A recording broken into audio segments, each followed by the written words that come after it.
바울과 실라노와 디모데는 하나님 아버지와 주 예수 그리스도 안에 있는 데살로니가인의 교회에 편지하노니 은혜와 평강이 너에게 있을지어다.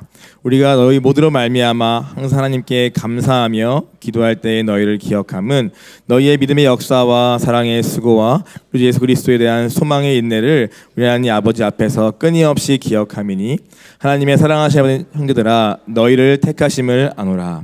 이는 우리 복음이 너에게 말로만 이른 것이 아니라 또한 능력과 성령과 큰 확신으로 된 것임이라. 우리가 너희 가운데서 너희를 위하여 어떤 사람이 된 것은 너희가 아는 바와 같으니라. 또 너희는 많은 환난 가운데서 성령의 기쁨으로 말씀을 받아 우리와 주를 본받은 자가 되었으니 그러므로 너희가 마게도냐와 아가야에 있는 모든 믿는 자의 본이 되었느니라. 주의 말씀이 너희에게로부터 마게도냐와 아가야에만 들릴 뿐 아니라 함량한 너희 믿음의 소문이 각처에 퍼졌으므로 우리는 아무 말도 할 것이 없노라. 우리에 대하여 스스로 말하기를 우리가 어떻게 너희 가운데에 들어갔는지와 너희가 어떻게 우상을 버리고 하나님께로 돌아와서 살아계시고 전하신 하나님을 섬기는지와 또 중자들 가운데서 다시 살리신 그의 아들이 하늘로부터 강림하실 것을 너희가 어떻게 기다리는지를 말하니 이는 장래의 노하심에서 우리를 건지시는 예수시니라. 아멘. 오늘은 이제 이번 한 주간 묵상했던 데살로니가 전서 말씀 가운데 이제 바울의 이 편지의 첫 번째에 해당하는 이 말씀을 가지고 함께 좀 묵상하고 또 나눠보고 기도하려 합니다. 먼저 우리 한번 지도 한번 같이 보면 좋겠습니다. 우리 다 아시겠지만 이제 데살로니가라는 지역이 어디에 있는가, 또 오늘 그것이 어떠한 가운데였는가 한번 보면 더 우리가 들을 때 또 좋을 것 같은데요. 여기 보시면은 이제 저기 마게도냐라는 지역에 한 정중앙에 이제 데살로니가라는 곳이 있습니다. 제가 참 발음이 쉽지 않아요. 데살로니가. 그래서 오늘 참 고비했을 것 같은데 그래도 해보겠습니다. 가운데 딱 있는데요. 이제 이것은 바울이 이제 2차 전도 여행 가운데 이제 세워진 교회입니다. 그래서 이쪽이 유럽 지역이고요, 이쪽이 아시아 지역인데 그 가운데 이렇게 그리스가 위치해 있는 그 지역에 이제 위치한 곳이 바로 데살로니가라는 지역입니다. 이 지역을 먼저 조금 설명드리면요, 굉장히 오랜 시간 수백 년간 번영을 누려왔던 도시라고 쓰여 있습니다. 말하고 있습니다. 무엇보다 이제 거기에는 항구다 보니까 이제 많은 배들이 왔다 갔다 하고 또 로마의 통치 아래서 로마로부터 많은 자유를 얻은 그러한 도시다 보니까 오늘 굉장히 자유롭고 또 많은 왔다 갔다 하고 여러 민족이 공존해 있는 그러한 도시였다고 합니다. 그래서 그뿐 아니라 또 이 가운데에는 또 이 로마의 유명한 이제 주요 길이 거기를 관통한다고 해요. 그래서 오늘 이 지역에는 정말 육로와 해로 모두 다 포함해서 많은 사람들이 왔다 갔다 하고 또 많은 문화와 또 많은 이방의 어떠한 그러한 문화들이 공존해 있는 그러한 도시기도 합니다. 또 항구 도시인 만큼 우상 숭배도 그만큼 많은 그러한 도시가 바로 이 데살로니가 도시였다고 알려져 있습니다. 한마디로 좀 자유롭고 좀 풍족하고 부요하고 또 화려하고 그만큼 또 다양한 문화가 있고 무엇보다 우상 숭배도 좀 가득했던 그러한 도시가 바로 이 도시였던 것 같습니다. 이곳에 교회가 세워진 것은 바울의 2차 두 번째 전도여행 가운데입니다. 그것은 바울의 환상 가운데, 바울이 이제 환상을 보다가 갑자기 이 지역에 있는 한 사람이 이제 마게도냐를 건너와서 우리를 좀 도와주세요 라는 환상을 그가 보게 되었고, 오늘 주님이 부르시는구나 해서 이제 첫 번째로 아시아를 넘어서 유럽을 향해 이제 복음을 들고 나아갔던 그러한 시작입니다. 가장 먼저 간 곳은 빌립보라는 지역이었습니다. 먼저 빌립보에 가서 복음을 증거하다가 거기서 엄청난 박해와 핍박을 받게 됩니다. 두드려 맞고 감옥에 붙잡히는 일들이 복음 때문에 발생하게 되고, 그렇게 또 피해서 산 곳이 바로 두 번째 데살로니가라는 도시인 것입니다. 그리고 바로 이 장소에서 복음을 증거하고 교회가 세워진 이야기가 사도행전 17장에 기록되어 있습니다. 우리 같이 한번 이것도 읽어보면 더 좋을 것 같습니다. 우리 한번 앞에 보시면서 이 17장에 있는 이 데살로니가 지역에 세워진 교회의 배경을 함께 머리에 넣고 보기 원합니다. 읽겠습니다. 그들이 암비볼리아와 아볼로냐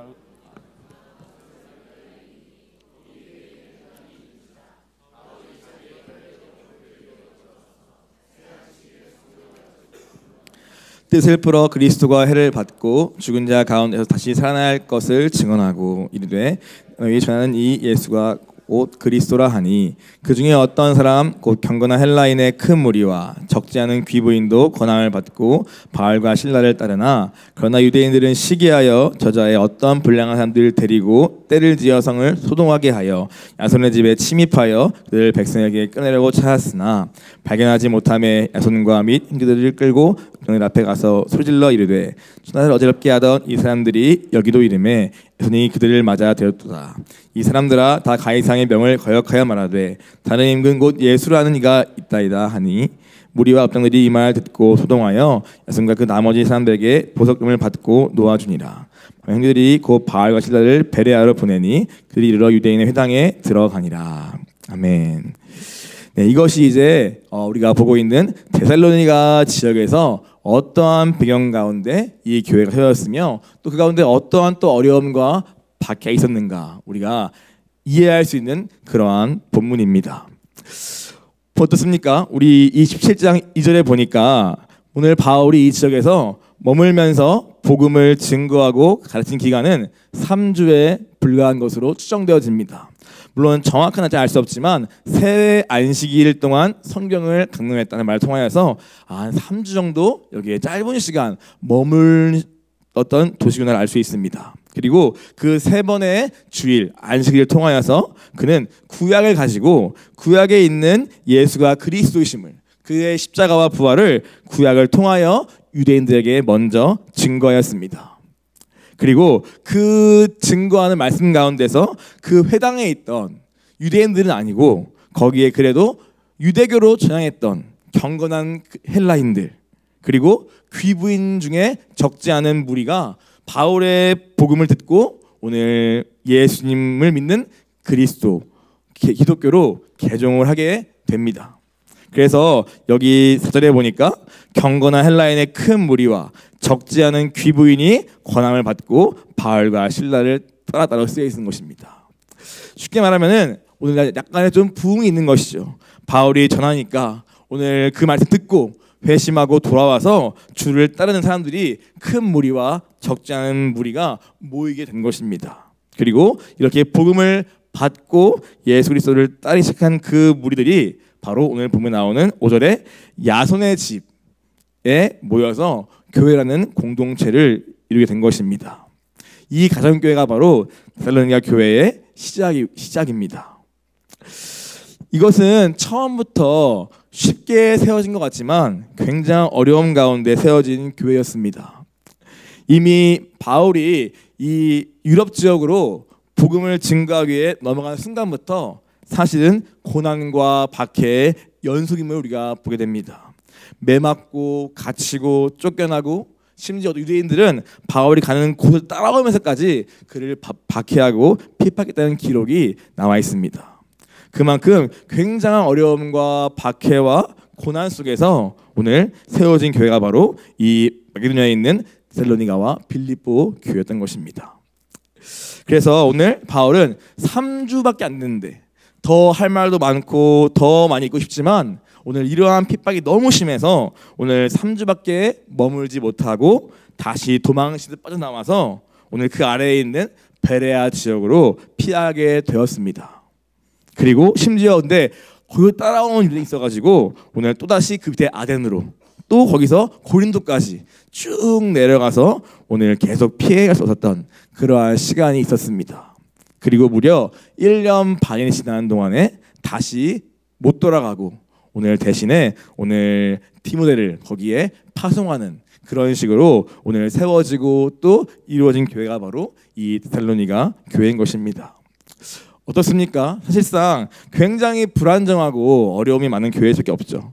왜냐하면은 세운 사람이 또 목회자가 오늘 3주 만에 떠나게 되었고 오늘 그 빈 공백을 한동안은 메울 수 없었고 그러다가 후에 온 젊은 사역자 디모데가 가서 함께했던 그러한 교회 사실은 그래봐야 2년이 채 안 된 교회 그런 교회를 향해 오늘 바울은 이 편지를 쓰고 있는 것입니다. 비록 자신은 못 갔지만 자신의 사랑하는 제자인 디모데를 보내서 그를 통해 1년 반 후에 듣게 된 그 소식을 가지고 오늘 바울은 감사와 또 감격과 위로와 그리고 필요한 권면의 말들을 가지고 쓴 성경이 바로 이 데살로니가 전서와 후서인 것입니다. 이러한 배경을 가지고 우리가 말씀을 이해하면은 여러 가지 훨씬 더 이해하기가 쉬울 것 같습니다. 이렇게 편지를 쓰게 되죠. 그죠? 그리고 오늘 소식을 들었습니다. 디모데에게 1년 반 후에 어떠하냐? 그게 어떻지? 이렇게 물어봤겠죠. 그런데 오늘 불안과 염려가 있었던 바울의 마음에 오늘 갑자기 감격과 감사가 나옵니다. 왜 그렇습니까? 오늘 3주밖에 안 됐고 2년밖에 지나지 않은 이 교회 안에 놀라운 복음의 열매가 맺히기 시작하기 때문입니다. 바울은 이 시간을 기다렸습니다. 그죠? 그는 불안하고 마치 갓난아기를 집에 두고 온 엄마의 마음같이 어떡하나 이러한 마음으로 기도하고 중보했던 그 데살로니가 교회. 그러나 오늘 1년 반 후에 들려온 그 소식은 참 놀라웠는데 무엇이냐? 바울 보니까 오늘 거기에 사람들이 여전히 어려움도 있고 핍박이 있지만 오늘 그들이 말씀을 붙잡고 견디고 있습니다. 그리고 다시 오실 예수님을 진짜 믿고 그 소망으로 기다리고 있어요. 그리고 그뿐 아니라 그들의 신앙과 인격의 삶에 열매가 맺히는데 그들의 사랑의 수가 끊이지 않는 그러한 모습이 있습니다 라는 얘기를 전해드린 것입니다. 그 말씀이 바로 우리가 봤던 1장 2절과 3절에 나와 있습니다. 한번 다시 같이 읽어볼까요? 우리 1장 3절입니다. 너희의 믿음의 역사와 사랑의 수고와 우리 주 예수 그리스도에 대한 소망의 인내를 우리 하나님 아버지 앞에서 끊임없이 기억함이니. 세 가지죠. 믿음과 사랑과 소망이 다 있더라라는 것입니다. 첫 번째는 믿음의 역사, 곧 믿음의 행함입니다. 영어로는 Your work produced by faith, 즉 믿음이 만들어낸 어떠한 그들의 행동과 행위가 있다는 것입니다. 즉 살아있는 믿음이 있다는 것이죠. 행함이 있더라. 믿음이 정말 그냥 말이 아니라 믿기 때문에 그들의 삶에 구체적인 행동과 순종이 있더라고 말하고 있는 것입니다. 무엇입니까? 사랑의 수고입니다. 영어로는 labor prompted by love죠. 즉 사랑으로 말미암아 촉진된 그러한 수고와 봉사가 있다는 것입니다. 의무감과 책임을 넘어서 오늘 내가 받은 사랑 안에서 그 간격 때문에 오늘 봉사를 하고 섬기고 수고하는 그 일들이 이 안에 있다는 것입니다. 그것도 자원함으로 넘치게 말입니다. 또 그다음 무엇입니까? 소망의 인내입니다. 그 가운데 소망을 붙잡고 견디는 믿음이 있다는 것이죠. 이때는 박해 환란이 정말 많았습니다. 그런데 오늘 그 속에서 오늘 말씀을 붙잡고 약속을 붙들고 견디고 인내하는 믿음이 있다는 것입니다. 단순히 잘 될 거야, 좋아질 거야 이러한 공허한 소망이 아니라 정말 예수 안에 있는 그 부활과 또 영원한 나라를 소망이 진짜임을 오늘 나의 삶에 붙들고 모든 어려움, 고난, 박해를 인내 가운데 견디며 살고 있는 그들이 있더라고 디모데가 보고하고 있는 것입니다. 믿음, 사랑, 소망 제일 핵심된 거죠. 이 모든 게 정말 살아있는 말이 아니라 지식이 아니라 살아있는 삶과 인격의 열매로서 이 가운데 있음을 이 디모데가 보고하면서 2주밖에 3주밖에 안 있었고 1년 반밖에 안 지났는데 오히려 고난 속에서 흔들리고 막 포기하기보다도 이러한 놀라운 복음의 열매를 보면서 바울은 정말 감사했고 감격했던 것입니다. 사도행전 2장 19절부터 20절 말씀 한번 같이 읽어볼까요? 바울이 어떻게 고백하냐 한번 읽겠습니다. 데살로니가전서 2장 19절 20절입니다. 읽겠습니다. 우리의 소망이나 기쁨이나 자랑의 면류관이 무엇이냐? 강림하실 때에 우리 예수 앞에 너희가 아니냐? 우리 영광이요 기쁨이니라 말합니다. 바울이 이 뜻자 뭐랍니까? 너희는 우리의 내 자랑이다, 내 면류관이다, 오늘 나의 기쁨이다라고 그는 고백하는 것입니다. 이와 같이 이 작고 불완전하고 어린 교회가 오늘 이 기간 동안에 고난을 통과하면서 맺은 열매는 이와 같은 살아있는 믿음과 행함이 있는 사랑과 그리고 소망의 인내가 있던 것입니다. 그리고 서령서 1장 7절 8절을 보니까 오늘 어떻게 됩니까? 이러한 교회의 공동체의 이 믿음이, 이 역사가 오늘 모든 이 지역에 있는 믿는 자의 본이 되었고, 그뿐 아니라 이 지역에 있는 모든 사람들에게 이 소문이 퍼져갔다고 말하고 있습니다. 그저 우리만의 그친 것이 아니라 이 믿음이 그 지역에 있는 모든 고난 가운데 있는 교회들에게 위로가 되고 도전이 되고 또 감사가 된 것입니다. 이렇게 하나님이 이 교회를 1년 반 동안 세워 가신 것입니다. 그리고 이것을 또한 이 성경에 기록하심으로써 오늘 이 본문을 읽고 있는 우리에게도 동일하게 이 교회의 본을 우리가 삼기를 원하십니다.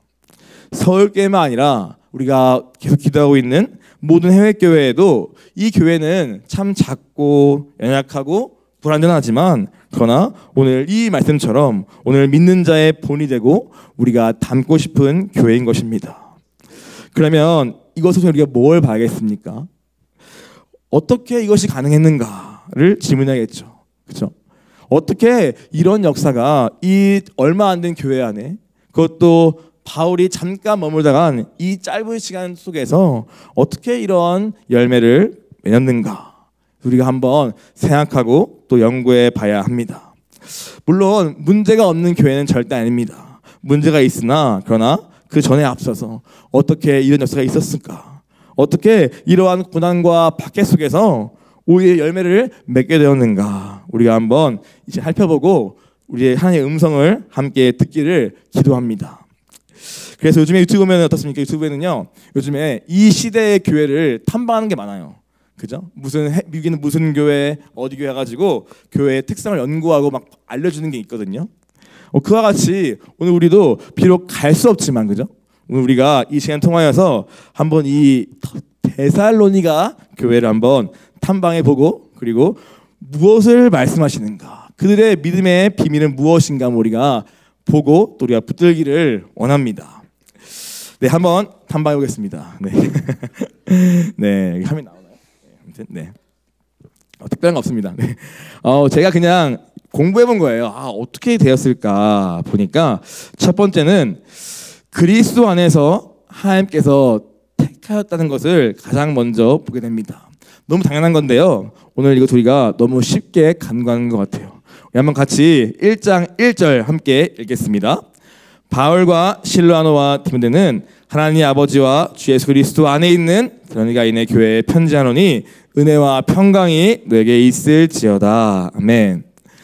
바울이 늘상 그의 편지의 서두에 많이 사용하는 되게 형식적으로 보여지는 그러한 인사말이기도 합니다만, 그러나 오늘 이 절 하나에도 바울은 그냥 하지 않았을 것 같아요. 왜냐하면은 자신 너무 가고 싶은 교회인데 갈 수 없는 그 마음의 그 애틋함과 그 사랑을 어떻게든 전하는 수단이 이 편지다 보니까 이 편지 하나, 단어 하나하나에 바울의 이들을 향한 분명한 메시지가 있지 않을까 생각이 듭니다.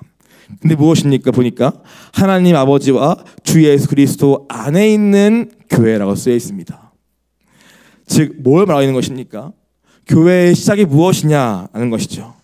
너희들이 특별하고 더 잘하고 어떠한 능력이 특별해서가 아니라 바로 너희 교회는, 이 교회는 하나님이 친히 택하여 세우신 교회다라고 먼저 말하는 것입니다. 바울은 이걸 쓰면서 그 감격이 있는 거예요. 돌아볼수록, 이 열매를 볼수록 정말 이것은 나도 아니고 그들도 아니고 하나님이 친히 택하여 세우신 교회이기 때문에 이러한 역사가 있구나라고 그는 말하는 것입니다. 그래서 오늘 이 교회는 무엇이냐? 하나님이 아무런 자격도 없고 죄인 우리를 불러 모아가지고 오늘 주님이 친히 세우신 그러한 교회다라고 먼저 편지서에 밝히는 것입니다. 교회의 기초가 철저히 예수 그리스도임을, 그 복음 위에 있음을, 그 택하심과 부르심에 있음을 먼저 그는 강조하고 있는 것입니다. 또 4절에 보니까 쓰여있죠. 하나님의 사랑하신 형제들아 너희를 택하심을 내가 안다 라고 말합니다. 바울 한 번 더 말하는 것입니다. 너희는 첫 번째 하나님의 사랑하심을 받은 거야. 너희가 사랑할 수 있는 것은, 너희가 뭔가 믿음에 수고할 수 있는 것은 먼저 너희가 하나님의 사랑하심을 받았기 때문이라고 먼저 또한 말합니다. 그리고 주님이 친히 너희를 택하였음을 바울은 한 번 더 강조하면서 이 하나님의 사랑하심과 너희의 택하심과 부르심이 너희 교회의 가장 중요한 기초임을, 그걸 내가 알고 있다고 바울은 이에게 말하고 있는 것입니다. 오늘 우리도 이 사실을 결코 잊으면 안 됩니다. 서로 마음이 다 맞고 성격이 딱딱 맞아가지고 모여있는 것이 교회가 결코 아닙니다. 우리는 다 다르고 다 부족하지만, 약하지만, 그러나 오늘 주님이 친히 그분의 주권을 가지고 택하여 불러 모아서 교회를 이룬 사람들이 바로 교회인 것입니다. 그리고 어떻게 합니까? 그 부르심을 아래서, 그 주권 아래서 날마다 우리의 머리 되시는 그리스도 앞에 나를 부인하고 옛사람을 버리고 그 예수님의 머리에 온전히 접붙인 되기까지 자라가야 할 그 몫이 있는 것이지, 내 마음대로 교회를, 내 원하는 대로 교회를 끌어갈 수는 없는 것입니다. 그래서 이 교회는 무엇입니까? 완성된 것이 아니라 현재 진행되고 있는 주님의 공동체인 것입니다. 많은 허물과 부족이 서로 있지만 오늘 주님에서 각자 깎여가면서 주님의 몸을 이루어가는 교회인 것이죠. 내가 사랑할 수 있어서가 아니라 내가 받은 사랑하심 때문에 사랑할 수 있는 것이고, 오늘 그 사랑을 가지고 오늘 나를 부인하고 주를 따라가는 자기와의 싸움이 있는 사람들이 모인 곳이 바로 주님의 몸된 교회인 것입니다. 혹시 우리가 남을 사랑할 수 없습니까? 그렇다면은 다른 이유가 아니라 오늘 내가 받은 복음을 우리가 놓친 것일 수 있습니다. 바울은 분명히 말하고 있습니다. 하나님의 사랑하심을 받은 형제들아. 이것이 가장 중요한 기초임을 기억하기를 원합니다. 이것이 먼저 우리가 첫 번째 보니까, 아, 그렇구나. 이 교회의 비밀은 무엇이냐? 그리스도 안에서 주님이 택하여 친히 세우신 그리스도가 기초인 교회라는 사실입니다. 이것이 무엇보다 중요한 것입니다. 그렇다면 두 번째는 무엇입니까? 오늘 보니까 두 번째는 성령과 함께 역사한 복음이 있는 교회라는 것입니다. 함께 같이 1장 5절 같이 읽어볼까요? 이는 우리의 복음이 너에게 말로만 이르는 것이 아니라, 아멘. 여기까지 하겠습니다. 네. 우리의 복음이, 즉 바울이 전한 복음이 말이 아니라 오늘 말과 함께 능력과 큰 확신 가운데 복음이 들어갔다라고 말하는 것입니다. 복음은요, 처음에는 사람의 말을 통해 역사하죠. 그죠? 들어야 하기 때문에 우리의 말을 사용하십니다. 그래서 복음을 듣는 것은 어려운 게 아니에요. 그죠? 말하면 되니까. 그런데 뭐가 중요합니까? 이 복음이 사람의 말이나 우리의 지식이 그치지 않고 각 사람의 심령 가운데 성령과 함께 역사하는 것이 핵심입니다. 그래서 바울은 어떻게 합니까? 내 말의 지혜라 혹시나 할까? 내 화려한 언변을 혹시 못할까? 이러한 것이 아니라 어떻게 하면은 성령께서 내 말과 함께 일할 수 있을까? 어떻게 하면은 듣는 이가 하나님의 음성을 듣게 할까? 이것이 그의 최대 관심인 것입니다. 그런데 놀랍게도 이 교회에서 3주간 머물면서 전파된 예수 그리스도의 그 복음은요, 오늘 구약 성경을 인용했지만 그 구약의 말씀이 놀랍게 이래가지고 오늘 듣는 자들에게 능력과 오늘 확신 가운데 이 복음을 받게 되었다는 것입니다. 즉 성령께서 이 설교 가운데, 복음 전하는 가운데 친히 역사하여서 각 사람 마음을 움직이게 하신 것입니다. 오늘 이것은요, 사실 저에게도 가장 사모되는 일이에요. 그렇죠? 아마 저뿐 아니라 모든 복음을 증거하는 분들에게 가장 구하는 기도일 것 같습니다. 성령님 일해주세요 말이죠. 말로만 전하는 복음 저도 많이 하고 있고, 또 그냥 말로만 가르치는 시제 성경 공부, 그리고 설교, 그것은 제게도 가장 두렵고 피하고 싶은 일입니다. 뭔가 끝나면 공허하고 마음이 허한 그러한 느낌은 제 힘을 딴 뜻이죠. 그러한 경우가 많기 때문에 저 역시도 이러한 거 너무 사모하는데요. 근데 신기한 것은 제가 어떤 날은 오늘 설교를 그래도 좀 잘한 것 같다 그냥 가끔 할 때가 있어요. 근데 오히려 망했다 라고 할 때는 꼭 사람들이 은혜를 받았다는 말을 듣게 됩니다. 참 신기한 것 같아요. 스스로는 그래도 잘한 것 같아, 준비한 만큼 했는데, 그때는 뭐 있겠지만 못했지만 오히려 스스로가 망해서 낙심할 때, 그때 우리 하나님이 저로 하여금 그걸 듣게 하시는 것 같은데, 무슨 말이냐면은 오늘 성령 역사하시는 것이 관건인데, 그거 생각보다 저의 어떠함과는 생각보다 크게 상관이 없을 수 있다는 생각이 되었습니다. 즉, 나는 그저 여기에 세우신 주님의 도구에 불과하지, 그때그때 주님은 필요한 사람들에게, 또 심령이 준비된 자들에게 오늘 주님이 직접 그네를 주시는 것 같습니다.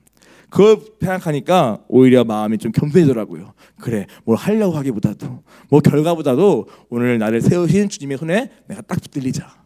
나는 도구에 불과하다. 주님이 친히 알아서 일해주세요. 이러한 마음이 조금 드는 것 같습니다. 여러분, 그렇다면 어떻습니까?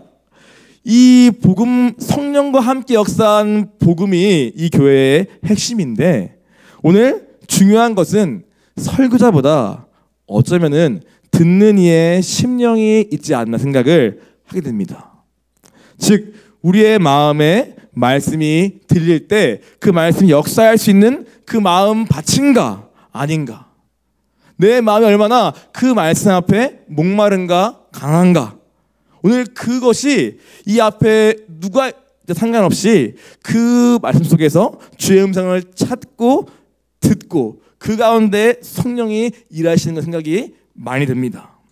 즉, 저의 어떠함을 강해 보이겠죠. 그러나 저의 어떠함을 보기보다, 설교를 평가하는 자리보다 오늘 오히려 나는 지금 어떻게 듣고 있지? 나는 지금 저 사람을 사람의 말로 듣고 있는가? 아니면은 오늘 어떤 허물과 많은 약함 때문에 오늘 내가 못 듣고 있는 건 아닌가? 그러나 오늘 주님의 앞에 나는 과연 뭘 말씀하시든 주님의 음성을 받고 순종할 그러한 마음을 듣고 있는가? 이러한 자기 점검이 오히려 우리에게 필요한 것 같습니다. 그것이 우리가 예배 때마다 말씀의 은혜가 내 심령 가운데 역사하는 그것의 핵심인 것입니다. 만약에 교회가 이상하고 설교자가 부족한다면은 아마 하나님이 여러분 옮기실 거예요, 그렇죠? 그러나 그것이 아니라면은 먼저 우리의 마음이 이 말씀 앞에, 이 예배 앞에 어떻게 있는가가 우리가 하나님의 성령의 그 복음의 확신력을 경험하는 기하는 것입니다. 이것이 나와 있으니까 우리 한번 볼까요? 데살로니가전서 1장 6절입니다. 이들이 어떠한 그런 마음을 가지고 이 말씀을 받았기에 성령이 역사하는 교회가 되었는가 보니까 1장 6절 함께 읽겠습니다. 또 너희는 많은 환난 가운데서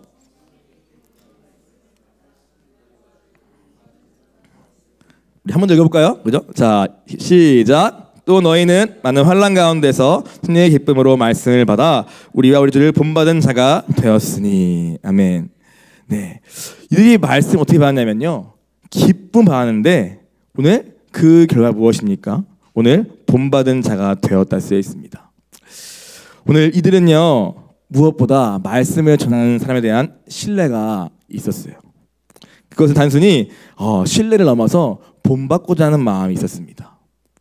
그 마음이 있기 때문에 오늘 이들은 앞에 누가 말하든 그 말씀을 자신의 삶에 적용할 수 있는 그러한 믿음이 있는 것입니다. 사단은 여기서 회방하죠, 그렇죠? 우리가 앞에 서는 사람이 어떠함을 볼 때 그것을 분열시키고 이간해서 교만한 마음 때문에 이 말씀을 평가하고 분석하고 내가 생각합니다. 그러다 보니까 말씀을 많이 듣는 이 시대에서 불구하고 정작 하나님의 은혜를 알미하는 이 마음의 변화가 잘 안 일어나는 것입니다. 그러나 이 교회는 오늘 말씀을 기쁨 가운데 받되 오늘 그 전한 자를 본받기까지 그들을 신뢰하고 또 따라갔다고 말씀하고 있습니다. 또 두 번째 무엇입니까? 우리 데살로니가전서 2장 13절 함께 우리 또 읽겠습니다. 이러므로 우리가 하나님께 끊임없이 감사함은 너희가 우리에게 들은 바 하나님의 말씀을 받을 때에 사람의 말로 받지 아니하고 하나님의 말씀으로 받음이니 진실로 그러하도다. 이것이 또한 너희 가운데서 역사하니라. 아멘. 이것도 같은 얘기죠, 그렇죠?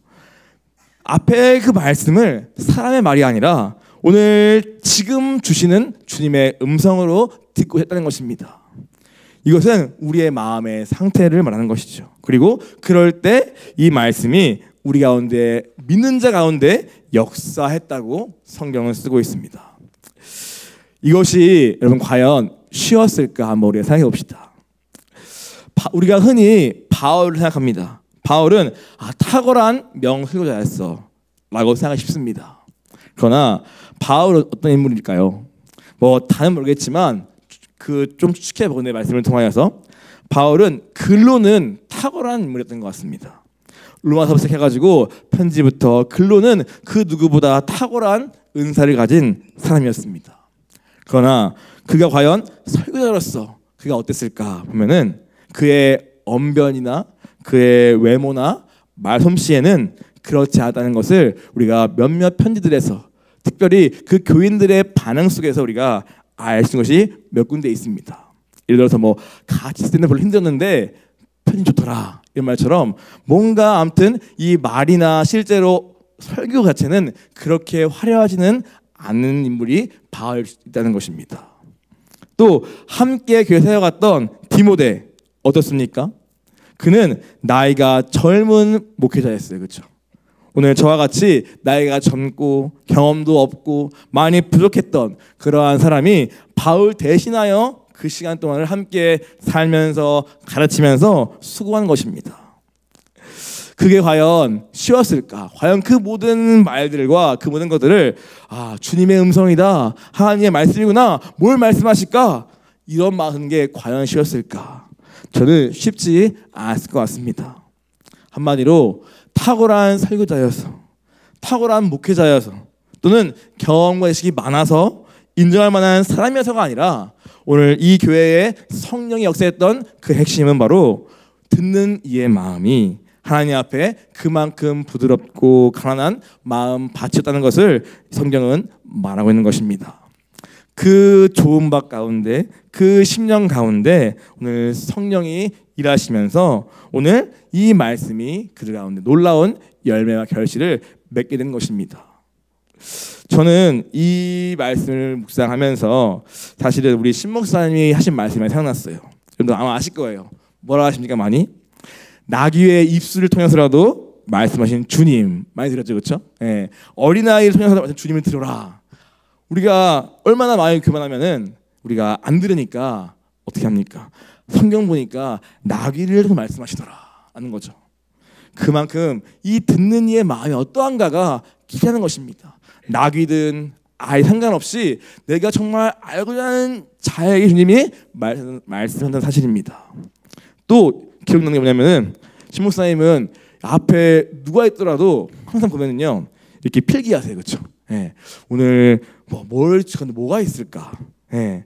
뭐를 또 말씀하실까? 분명 다 아실 것 같고 그 상태가 빤히 보이겠지만 그러나 평가가 아니라 늘 그 가운데서 겸손한 마음을 가지고 늘 듣고자 했던 그 목사님의 모습이 떠올라요. 늘 필기하시고 뭔가 적고 막 그랬던 모습. 예. 그런 모습이 어쩌면은 이 교회와 같이 오늘 사람의 말이 아니라 하나님의 말씀을 받아서 성령이 일하시는 그러한 마음의 밭이 아닌가 생각이 됩니다. 오늘 우리의 마음 어떻습니까? 이 시대는 유튜브만 키면요 넘쳐나죠, 그렇죠? 저도 그래서 평가하게 되고 오늘 아니야 이런 시대에 이미 와 있습니다. 저도 그러한 평가에 자유롭지가 못해요. 그런데 오늘 중요한 것은 우리의 마음입니다. 우리의 마음이 교만을 잃어놓고 오늘 겸손한 마음으로 주의 음성을 듣고자 할 때 바로 이 교회와 같이 하나님의 말씀이 그 복음이 성령과 함께 내 마음에 역사할 줄 믿습니다. 그러한 은혜가 우리 가운데 있기를 사모합니다. 이것이 두 번째 복음과 함께 역사했던 교회입니다. 그 가운데 마음밭이 있더라라는 것이죠. 세 번째 뭘 발견했냐면은 오늘 이 교회 가운데 이 복음이 정말 제대로 들어가니까 그 가운데 가장 먼저 진실하고 참된 회심이 있는 것입니다. 우리 한번 같이 사도행전서 1장 9절 함께 읽어볼까요? 1장 9절입니다. 그들이 우리에 대하여 스스로 말하기를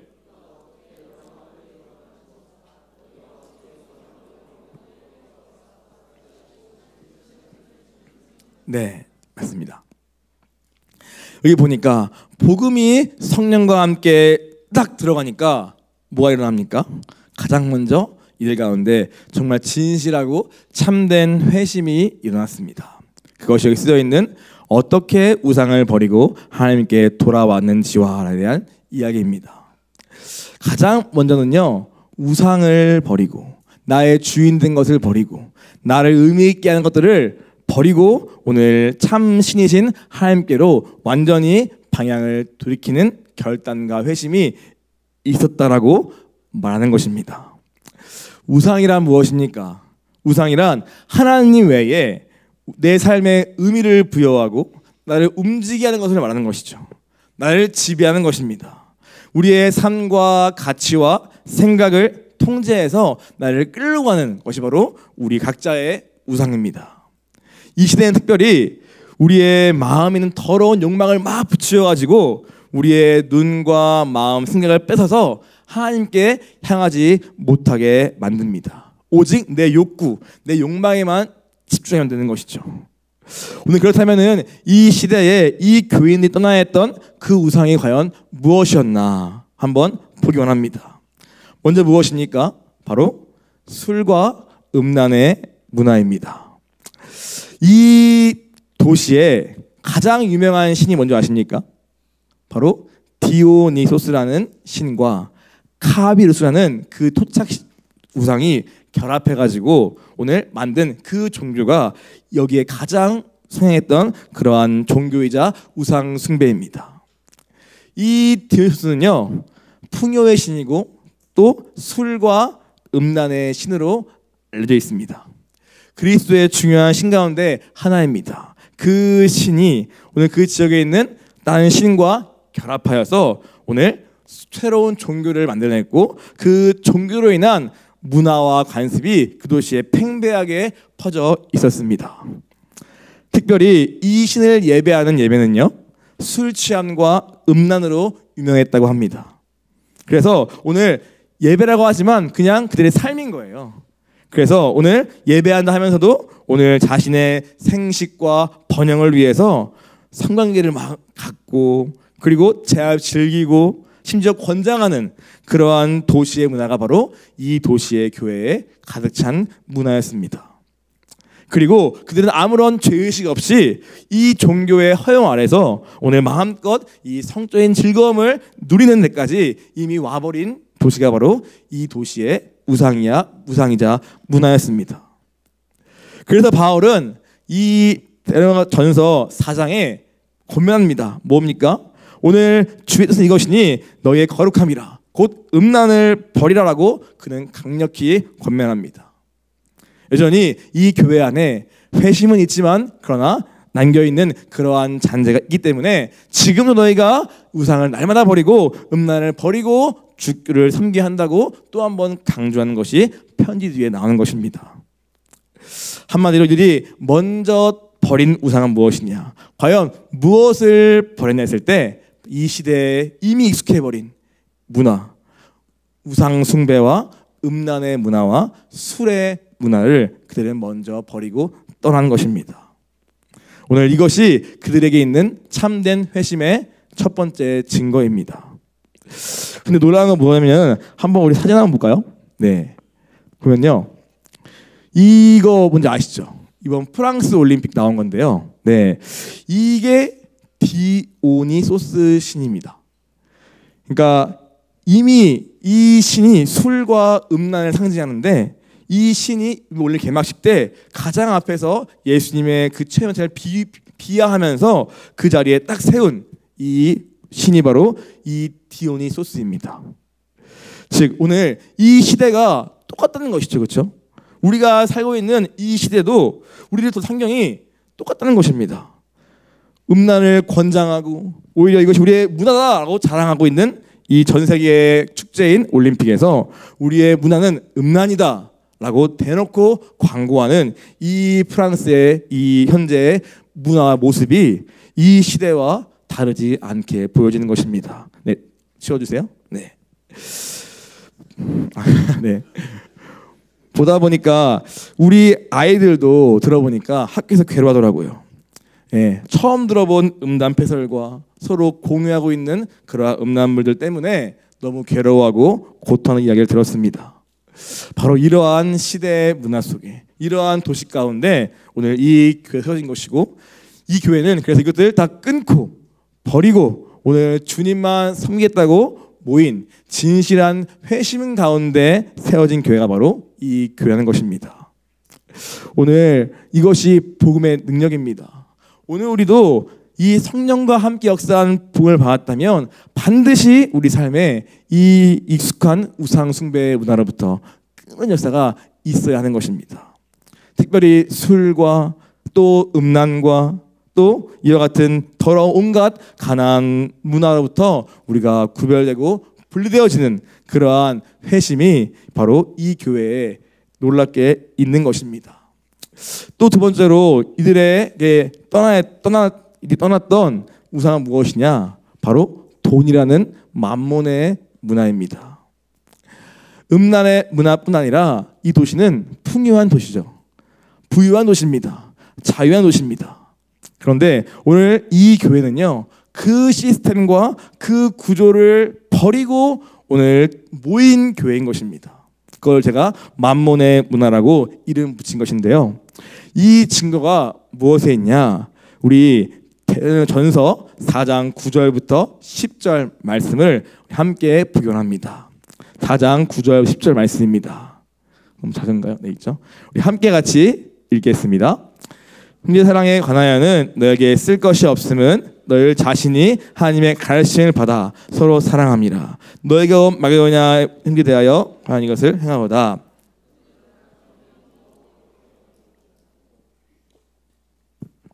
네. 이 본문이 과연 무슨 상관이 있냐 질문 드시겠죠. 이 본문은 정확히는 이미 이 가운데 넘치게 있는 형제의 사랑에 대한 권면입니다. 너희가 해온 대로 더 행하라, 이러한 내용인데요.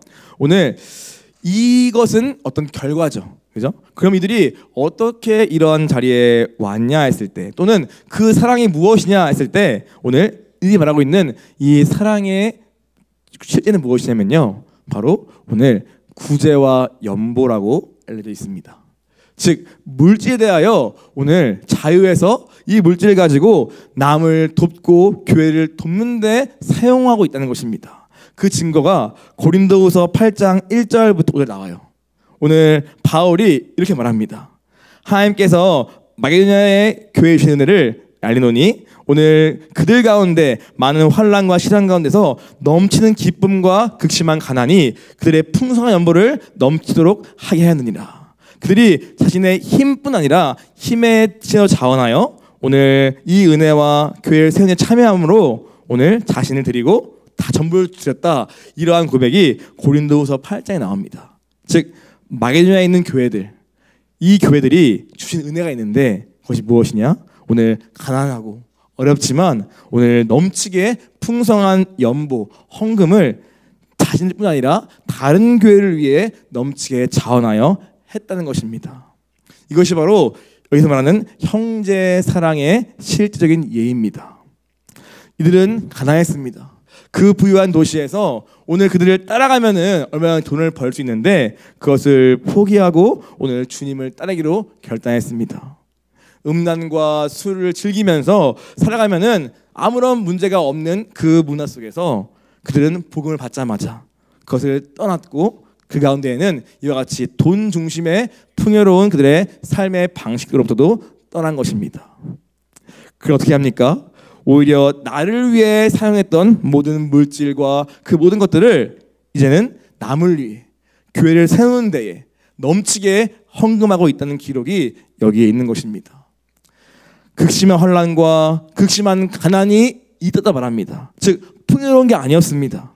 그러나 오늘 주님이 얻은 복음 때문에 오늘 그 주님 때문에 그들은 옆에 있는 교회를 서로 도우면서 사랑의 수고를 넘치게 하였다고 성경은 말하고 있는 것입니다. 오늘 이것이 그들이 떠났던 두 번째 만몬의 문화, 돈 중심의 삶, 자기 중심의 삶인 것입니다. 오늘 우리도 마찬가지죠. 우리도 돈이 왜 필요합니까? 나를 채우고 배불리하고 뭔가 그러기 필요한 거 아닙니까? 그 돈을 벌기 위해서 우리가 이 세상에 있는 많은 우상들에게 때로는 절하고 그 돈을 따라할 수밖에 없는 구조에 살고 있죠. 그러나 오늘 그것을 안 따라가면은 손해보고 어려우니까 그것을 포기할 수 없는 거 아닙니까? 그러나 오늘 이 교회에는 진실한 회심이 있었는데 그것이 무엇이냐? 바로 주님을 따라가는 데 있어서 오늘 이것이 혹시 주님과 맞지 않다면 오늘 그것을 포기하고 손해를 보고 대가를 지불해서라도 오늘 나는 주님을 따르겠다는 그러한 확고한 결단이 이 가운데 있는 것입니다. 이렇게 진실되고 아주 구체적인 회심이 있기 때문에 오늘 그들은 바울이 떠난 후에도 오늘 자신의 삶 가운데 뭐와 싸워야 할지를 알기 때문에 내가 포기한 게 뭔지를 알기 때문에 그들은 자신의 믿음의 대가를 지불하면서 또 손해를 감수하면서 이 공동체를 남고 유지할 수 있는 것입니다. 오늘 하나님 우리 물으시는 것이죠. 오늘 우리 가운데 진실한 회심이 있느냐? 정말 예수님의 그 복음 때문에 내가 버리고 떠나온 그러한 세상 문화와 우상 숭배와 그 문화가 있느냐라고 우리에게 물으시는 것입니다. 그것이 없이 양다리 신앙으로 교회에 있으면 혼란이 오고 어려움 올 때 금방 도망가고 고난 앞에 금방 무너지는 그러한 일밖에 없음을 주님 말씀하십니다. 그러나 이 교인들은 진실되게 오늘 이 우상을 버리고 떠나게 되었습니다. 네 번째로 무엇입니까? 오늘 이 교인들은 고난을 두려워하지 않았습니다. 이 회심은요 그냥 말이 아니라 이들의 삶 가운데 이루어진 진짜였어요. 술을 버리고 음란을 버리고 만몬과 그 영향력 아래 살아가는 삶을 때로는 포기하고 그리고 그로 인한 어려움과 공격과 비방과 손해를 친히 감수한 그러한 결단이 있는 그러한 회심인 것입니다.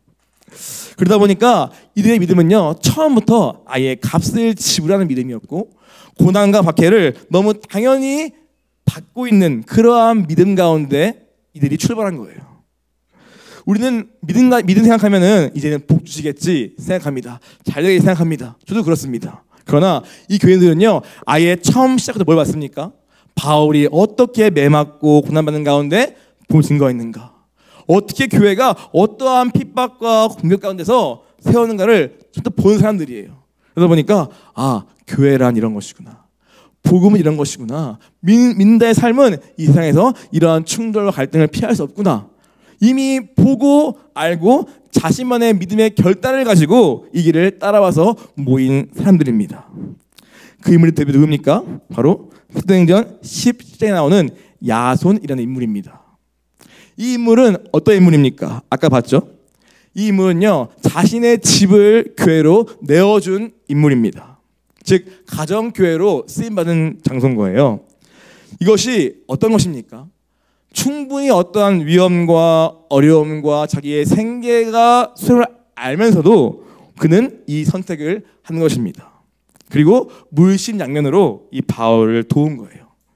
심지어 바울을 잡으러 왔을 때 그를 숨겨주고 대신 잡혀가면서 대신 맞으면서 오늘 이 복음을 위해 삶을 던진 인물이 바로 이 야손입니다. 이들의 믿음이 바로 이와 같은 거예요. 함께 모일 때 교회를 이룰 때 그들은 잘 될 것을 기대하기보다도 당연히 따라오는 그러한 고난을 감수하면서 각오하면서 결단하면서 이 길을 걷기로 한 것입니다. 그들은요 고난을 피하지 않았습니다. 고난을 두려워하지 않았습니다. 그리고 고난을 당연히 받고 그 가운데 믿음으로 인내하며 이 시간을 견디고 돌파한 교회인 것입니다. 그래서 오늘 이들은요 이 복음을 오히려 뭐랍니까? 고난 가운데 기뻐했다고 해요. 오히려 고난이 있으나 말씀을 기뻐했다라고 합니다. 말씀에 소망을 붙잡고 말씀을 붙잡고 그들은 견디고 기뻐한 거예요. 심지어 나도 이제 그리스도로 인한 고난에 참여하는구나 이러한 생각을 했을 것 같습니다. 오늘 우리에게도 이와 같이 복음과 함께 주를 따라갈 때 내가 경험하게 될 손해와 또 어려움과 그것을 받을 결단이 있으십니까? 어떠한 값을 지불하더라도 예수님을 따르겠다, 말씀을 따라가겠다 이러한 결단으로 우리는 모여 있습니까? 이 교회는 우리에게 뭘 본받으라 하냐 보니까 이러한 것들을 말하고 있는 거예요. 진실한 회심과 그로 인한 구체적인 말 결단과 그리고 그때 따라오는 모든 환난 어려움을 이들은 피하지 않고 주님과 함께 통과하고 있다 하는 것을 우리에게 보여주고 있는 것입니다. 마지막 5번째입니다. 뭘 발견했냐면요, 부활과 천국 소망으로 살아가는 오늘 이들의 믿음을 발견했습니다. 우리 한번 같이 10절 읽어보겠습니다. 또 죽은 자들 가운데서 다시 살리신 그의 아들이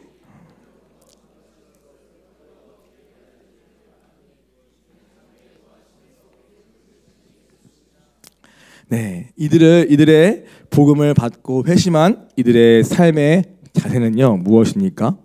이들은 부활, 소망을 붙들고 그리고 다시 오실 예수님과 함께 임할 하나의 나라를 소망하며 기다렸다고 말하고 있습니다.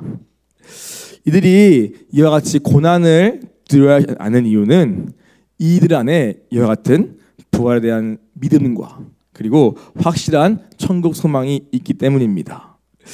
그런데 이것은요, 단순히 죽음 이후에 가게 될 천국과 부활을 붙잡은 것이 아닙니다.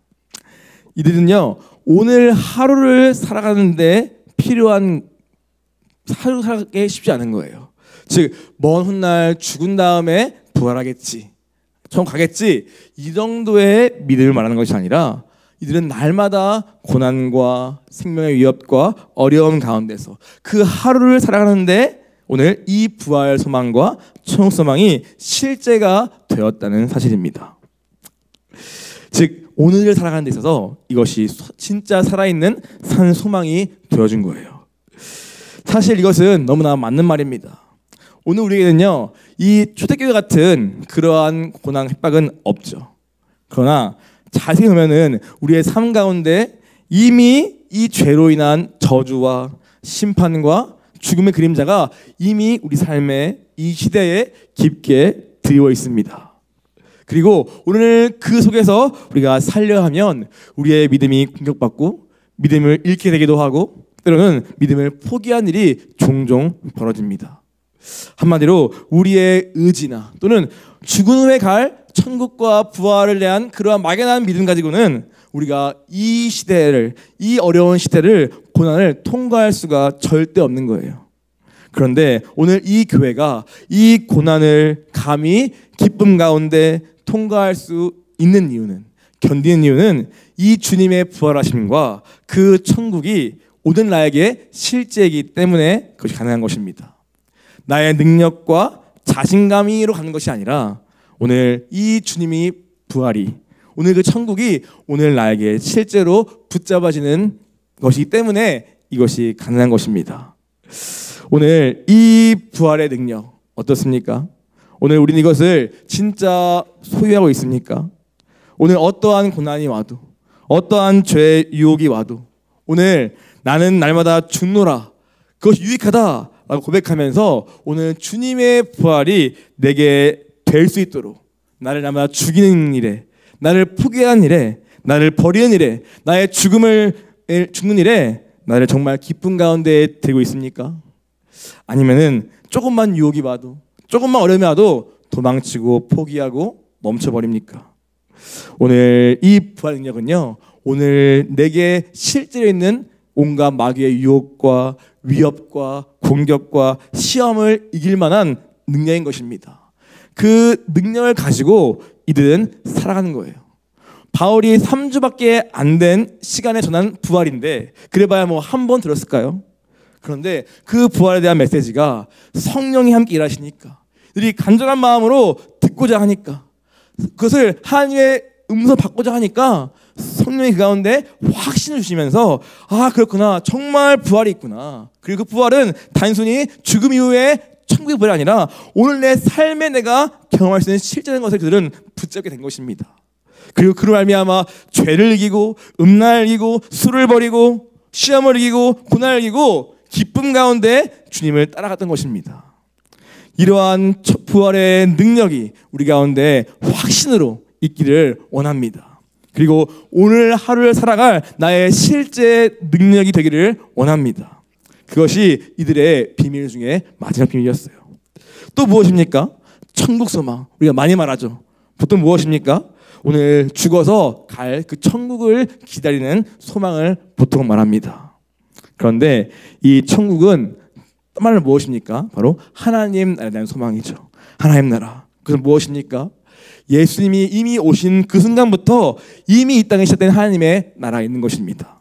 그리고 그 예수님 내 마음에 모시기만 하면 내 심령이 그 나라가 천국이 임하게 되고, 오늘 그 나라로 시작된 나라가 오늘 내 가정과 학교와 직장과 나라와 열방까지 이르는 그 일이 우리 가운데 주님이 하고자 하시는 거예요.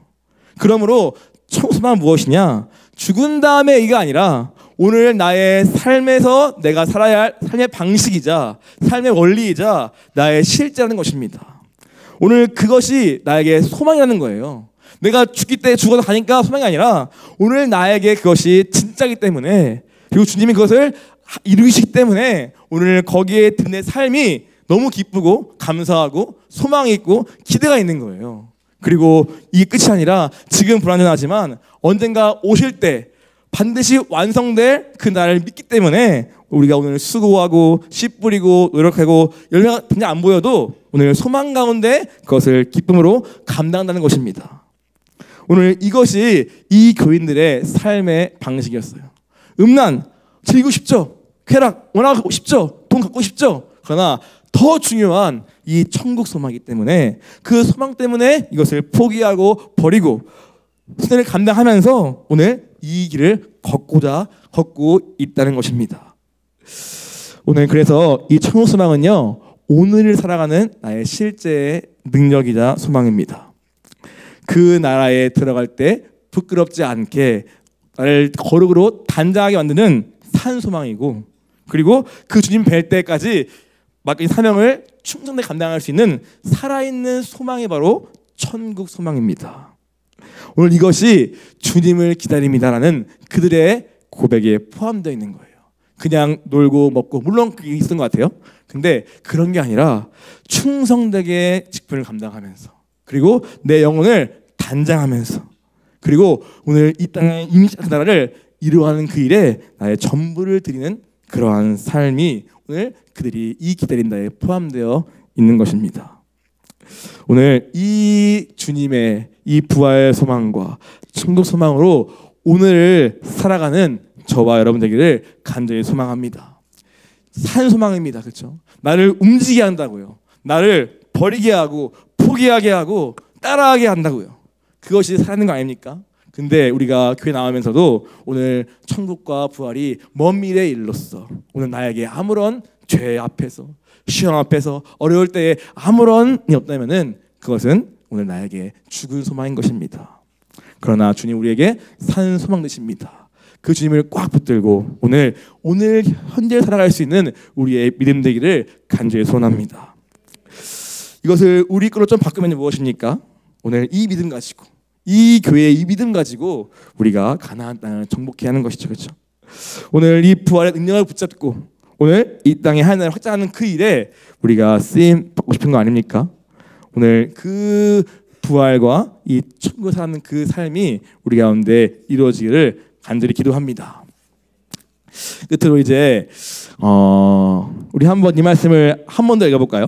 우리 아까 안 읽은 것 같은데 우리 데살로니가 전서 2장 19절부터 20절입니다. 2장 19절 20절 말씀입니다. 그럼 같이 한번 읽어보겠습니다. 우리의 소망이나 기쁨이나 자랑의 면류관이 무엇이냐? 강림하실 때 우리 주 예수 앞에 너희가 아니냐? 네, 우리의 영광이요 기쁨이니라. 아멘. 모든 믿는 자의 본이 된 데살로니가 교회, 그리고 그 교회를 탐방하듯이 한번 좀 말씀 통해서 들어보니까 이런 5가지 정도의 제가 찾아낸 비밀이 있었습니다. 사실 다 아는 거죠, 그렇죠? 아는 건데 정말 그렇게 된 교회가 있는 거예요. 그런데 우리가 무엇보다 중요한 것은 무엇입니까? 이 모든 것의 시작, 진실한 회심, 고난에 두려워하지 않는 믿음, 부활과 소망, 그리고 살아가는 현재, 이 모든 것을 가져온 가장 핵심은요, 바로 성령과 함께 역사한 복음의 능력입니다. 이것이 가장 핵심이에요. 말이 아니라 성령과 함께 역사한 그 복음이 각 사람 가운데 회심을 일으키고 고난을 능히 이기게 하고 예수님을 붙잡게 해서 산 소망 가운데 오늘을 살게 만드는 그것은 바로 성령이 복음과 함께 역사했기 때문입니다. 그리고 또 한 가지는 보이지 않지만 오늘 바울이라는 이 복음에 헌신된 철저히 포기한 부인한 십자가를 한 사람이 있기 때문에 이 교회는 가능했습니다. 그가 목숨을 걸고 증거했던 그 예수 그리스도의 복음과 그리고 오늘 그 수고 때문에 이 교회가 여기까지 온 것을 또한 봅니다. 기도하기는 무엇입니까? 우리 모두가 먼저 이 예수 그리스도의 복음을 확신 가운데 생명 가운데 먼저 받기를 원합니다. 그리고 내가 먼저 교회가 되고 또 바알같이 교회를 세우는 자리에 우리가 자라기를 간절히 기도합니다.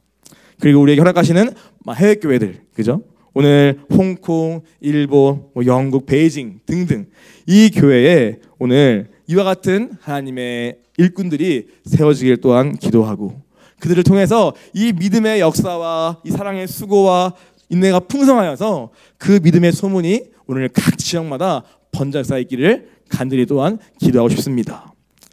그래서 마지막 날 우리 오실 때에 이 더빅교회가 이 말씀처럼 하나님의 기쁨이요 하나님의 자랑이 되기를 원합니다. 끝까지 주님을 따라가다가 감당하다가 주님을 뵙는 우리 한 명 한 명 되기를 간절히 기도합니다. 데살로니가서를 통해서 주님이 말씀하시는 바를 조금 더 얘기하면 좋겠습니다. 우리가 어떤 교회가 될 것인가 목표를 삼고 그 교회가 되어가는 것이 우리의 목표처럼 여겨진다면 우리가 믿음을 잘못 이해하고 있는 것입니다. 그렇죠?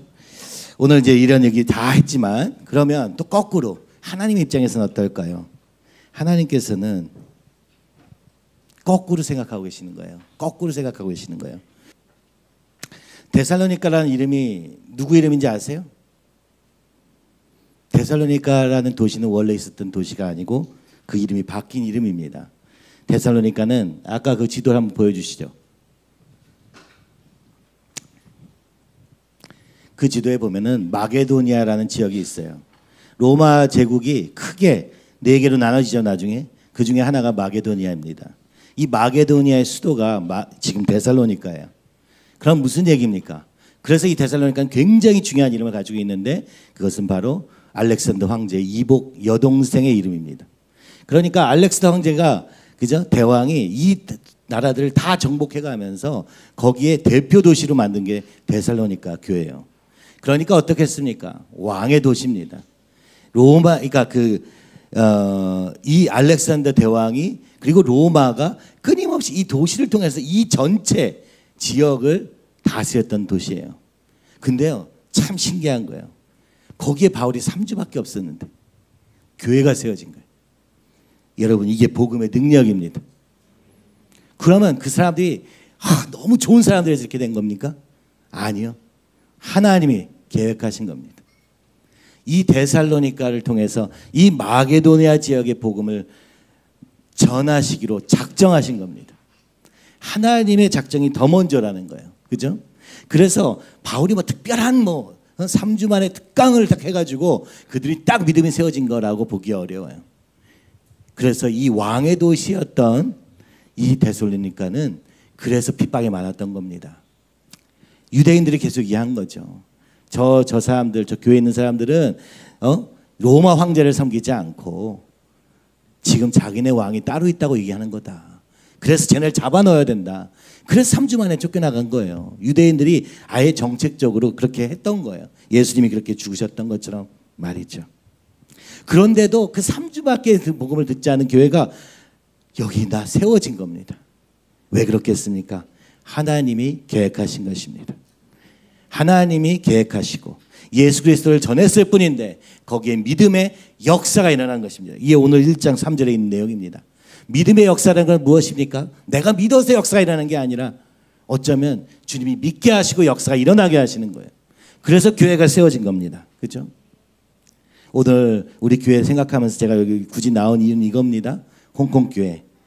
선교, 세계 선교의 발판이 될 거라는 말씀이 그때 들을 당시에는 제가 좀 이상하게 느껴졌어요. 세 가정밖에 없는데 도대체 그게 어떻게 세계 선교인가?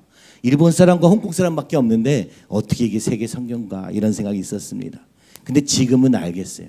이게 하나님의 계획이다. 이게 하나님의 뜻이다. 98년도에 세웠던 북경 안디옥 교회는 본이 되는 교회였습니다. 무슨 본이 되었습니까?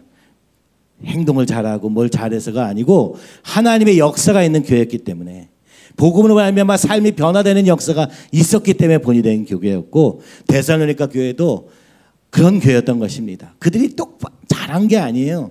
오히려 유혹도 많고 맨날 넘어져요. 돈의 유혹에도 넘어가고 술과 그죠? 정욕에도 넘어가고, 돈이 많은 것도 문제였지만 돈이 없이 가서 그냥 빌붙어서 먹는 사람들도 있었던 거예요. 그러니까 무슨 얘기입니까? 그들의 삶이 온전하게 되지는 않았어요. 그래서 여기서 보면은 맨 마지막에 거룩하게 되기를 원하노라. 근데 그걸 얘기하기 전에 그들이 지금 당장 어려운 게 뭐냐면 너무 환난이 심한 거예요. 믿음으로 말미암아 하나님을, 믿음으로 말미암아 교회가 세워지고 이걸 정말 믿음을 다해서 지키고 있는데, 여기 1장 3절 띄워보세요. 제일 중요한 게 뭐야? 여기서 얘기하고 싶었던 건 바울 세 가지밖에 없습니다. 자, 믿음으로 인해서 하나님의 역사가 너희 교회 안에 이루어졌다. 그러면 어떻게 해야 되느냐? 두 번째, 너희가 사랑의 수고를 끝까지 하자. 그죠? 서로 사랑하라. 당연히 여러분이 사랑하겠지만 그러나 더욱 사랑하라. 무슨 얘기입니까? 믿음을 지키기 위해서 함께 이 교회를 세운 일에 수고하라고 얘기합니다. 그리고 세 번째 뭡니까? 소망에 있네. 아무리 해도 안 되는 겁니다. 데살로니가 교회에서 막 데살로니가 지역을 확 뒤집어 엎을 어떤 부흥의 역사가 일어난 게 전혀 아니에요. 박해가 더 심해집니다. 박해 때문에 떠나가는 사람도 있습니다. 그런데도 믿음을 그저 교통사고와 같이 믿게 되어가지고 거기서 끝까지 바라보는 거예요. 천국 소망 뭐예요? 천국 소망은요, 다른 게 아니에요. 내가 주님을 포기하지 않겠다는 결심입니다. 죽더라도 나는 여기서 주님을 포기하지 않는다. 이게 천국 소망이에요. 여러분, 믿음이 그렇게 뭐 복잡한 게 아닌 거예요. 오늘 우리가 주님을 만나고 그 주님 앞에서, 그죠? 주님을 따라가면 이게 저절로 이루어집니다. 믿음의 역사, 사랑의 수고, 소망에 있네. 그죠? 일본 교회, 우리 어제 교수께가 저한테 전화해가지고 그만두겠다, 난 때려친다, 이 교회가 아니다, 막 이러면서 막 저한테 전화 왔어요. 그래, 네가 지금 네 처지를 전혀 모르는구나. 그래서 네 마음대로 해봐라. 어디 갈 데가 있냐? 제가 얘기를 했습니다. 그랬더니 막 듣더니 그러네, 내가 갈 데가 없네. 밥은 어떻게 할 거냐? 자기가 밥을 해준대요. 네가 밥을 해주면 참 좋아하겠다. 그랬더니 그것도 그런 것 같네. 그러더라고요. 우리가 제일 모르는 게 뭔지 아십니까? 내가 내 분수를 모릅니다. 내가 어느 자리인지 모릅니다. 어떤 은혜 가운데 우리가 여기 있는지 모릅니다. 그래서 뭐든지 가능하다고 생각하니까, 그죠? 불평하고 원망하고 어쩌고 저쩌고 저쩌고 저쩌고, 그죠? 지금 여러분, 지금 이 시대도 마찬가지입니다. 여러분 지금 살만하니까 주님 없이도 잘 살고 계시죠? 그럴 날이 끝날 것입니다. 그날이 끝나는 날이 다가오고 있습니다. 지금 데살로니가 같이 변하고 있는 거예요. 이제 우리에게는 딱 두 가지 초이스밖에 없어요. 그럼에도 불구하고 주를 따를 것인가, 아니면 포기할 것인가. 그래서 여기서 계속 얘기하는 거예요. 천국을 바라봐라. 부활 소망을 가져라. 무슨 얘기예요? 계속 어려워질 거야. 좋아지지 않을 수도 있어. 그러나 나는 주님을 포기하지 않을 것이니 너는 어떻게 하겠느냐? 주님이 우리에게 물어보고 계시는 질문도 이와 같습니다. 오늘 내 힘으로 살 것이냐, 아니면 주님을 따라, 주님이 우리에게 주신 그 은혜, 그죠? 주님이 우리를 만나 주셔가지고 믿음이 시작된 거지, 뭐 내가 뭐 어떻게 해가지고 믿게 된 거 아니잖아요. 그러면 그 믿음의 역사와 그 믿음의 역사를 우리가 이제 경험했으면 어떻게 해야 돼요? 사랑의 수고를 통해서, 그죠? 사람을 섬기고 전하고 뭐 온갖 수고들을 통해서. 그런데 그걸로도 안 끝나요. 뭐예요? 소망의 인내를 통해서. 예수님께서 십자가에서 죽기까지 순종하셨던 것처럼 오늘 우리가 믿음이라는 건 그렇게, 그죠? 다 나눠져 가지고 뭐 단계 이루어지는 게 아니라 한 번 주님의 길에 들으면 끝난 겁니다. 사실은, 그렇죠? 끝나야 됩니다. 이제 그런 시대가 분명히 올 것입니다. 데살로니가 전후서는 오늘 우리에게 이렇게 얘기하고 있어요. 심지어 제가 오늘 이거 본문을 보다가 이 교수께한테 이 얘기를 해줘야겠다. 제가 그래서 후서 그죠? 마지막에 보니까 뭐라고 하십니까? 어떻게 우리를 데살로니가 후서 3장 7절 8절 어떻게 우리를 본받아야 할지를 너희가 스스로 아나니 우리가 너희 가운데서 무실서하게 행하지 아니하며 누구에게서든지 음식을 값없이 먹지 않고 오직 수고하고 애써 주야로 일함은 너희 아무에게도 패를 끼치지 아니하려 하매니. 바울이 여기 있을 때도 돈 벌면서 일했다는 거예요. 누구한테 도움 받으면서 일한 게 아니라는 거예요. 왜요? 오늘 우리가 권리는 있으나 그 권리를 포기하고 오늘 주의 나라와 그 일을 위해서 전부 드리는 삶으로 가야 된다. 그죠? 이 얘기를 지금 데살로니가 교회에 하고 있는 것이죠. 그러니까 엄청 척박한 환경에서 교회가 세워지고 여기에 많은 사람이 헌신을 했지만 거기 안에서 기생하고 있는 사람들도 있더라. 하나님의 믿음으로가 아니라 그냥 거기서 우리끼리 즐겁게 하다 보니까 게으른 사람도 나타나더라. 무슨 얘기입니까? 잊어버린 겁니다. 그 극악한 고난 앞에서도 잃어버린 것이 우리 인간이라면 오늘같이 편안한 세상에서 주님을 믿는다는 게 뭔가 그죠? 전혀 우리에게 와닿지 않을 수도 있을지 모르겠습니다. 그러나 중요한 건 무엇입니까? 이 수양이 끝나고 이제 다 해외교회 성도들이 다 흩어졌는데 이 베이징에 그죠? 홍콩에 그리고 우리가 있는 그 모든 곳마다 일본에 그죠? 주님이 오늘도 본받는 교회로 세우셨음을 믿으시기 바랍니다. 주님의 믿음의 역사로 그 가운데 일하셨으니 그죠? 이제 사랑의 수고를 하시기 바랍니다. 그리고 인내하시기 바랍니다. 소망의 인내. 주님이 다시 오실 날을 구하는 믿음으로 여러분 사시기를 간절히 소원합니다. 그렇죠? 그것이 바울이 이들에게 편지를 썼던 이유인 거예요. 뭘 더 잘해라 이런 얘기가 아니라 이미 주님이 시작하신 일이니 주님이 마치실 것을 끝까지 바라보자라고 얘기하는 것이죠. 어제 우리가 사역자들과 같이 이런 얘기를 하다가 주님이 지금 우리에게 뭘 말씀하시느냐 이런 얘기를 하다가 경미자매가 19년도 하나님이 천수답 얘기를 하신 걸 들었습니다. 그죠? 주님이 지금 우리에게 원하신 것은 세상으로부터 받지 말라는 겁니다. 그죠? 세상의 것을 받으며 살지 말고 무엇을 받으라고요? 하늘에서 내려오는 비를 기다려라. 하나님이 어떤 분이신지 믿음으로 바라보고 하나님이 주신 것으로 살라고 지금 얘기하고 계시는 것입니다. 올림픽 장면에 같이 세상이 우리에게 주고자 하는 건 너무 뻔해. 더럽고 역겨운 것밖에 없는 거예요. 하나님이 주시고 있는 것은 정말 그죠? 우리를 살리시며 새롭게 하시며 완전히 거듭나게 하실 그것을 준비하고 계신다고 말씀하고 계시는 줄 믿습니다. 그래서 여러분 그 환경에서 다 힘들어요. 우리 각자 다 힘들어. 그러나 주님만 바라보고 달려가기를 간절히 소원합니다. 알겠습니까? 교수께 알겠습니까? 네, 표정이 너무 안 좋아졌는데 사실은 주님이 하시는 말씀인 줄 믿으시기 바랍니다. 그래서 여러분 이번 주에 데살로니가 전후서 한번 읽어보세요. 제가 사실은 하나님 우리 수양이 끝났는데 그 다음에 왜 데살로니가 전후서죠? 라고 질문하면서 오늘 들었는데 이게 지금 주님이 우리에게 말씀하시는구나. 내가 시작한 것이니 너희는 그 속에서 인내하라. 그죠? 항상 기뻐하라. 쉬지 말고 기도하라. 범사에 감사하라. 이것이 데살로니가 전서 5장에 있는 말씀인 것과 같이 우리의 상황은 바뀌지 않을 수도 있습니다. 그러나 주님이 일하신 것은 동일하며 주님은 반드시 이루실 줄 믿음으로 바라보며 나아가는 우리 걸음 되기를 간절히 소원합니다.